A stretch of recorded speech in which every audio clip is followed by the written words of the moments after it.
अगर मैं आपको कहूँ कि ये दुनिया एक न्यूक्लियर डिजास्टर के बिल्कुल करीब थी तो क्या आप मानेंगे? इसराइल ने ईरान के कैपिटल पर अटैक किया और ईरान ने भी बम बरसाए, बीच में अमेरिका भी टूट पड़ा। तो चलिए समझते हैं ईरान इसराइल की फुल ब्लोन वॉर कैसे स्टार्ट हुई, क्या हुआ और एग्जैक्टली आगे क्या हो सकता है। ये कहानी की शुरुआत होती है 1950 से, जब ईरान और इसराइल के रिश्ते बहुत मजबूत थे।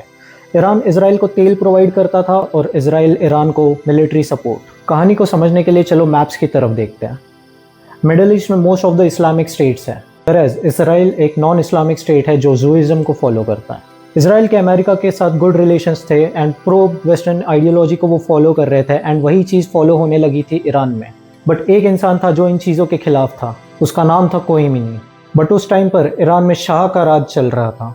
बट कोहिमीनी ने 1964 में ओपनली शाह के अगेंस्ट बोलना चालू किया, स्पीचेस देने चालू किए, जिसके तहत उसे देश निकाला दिया गया। कोहिमीनी 15 साल देश के बाहर रहे लेकिन वो चुप नहीं रहे।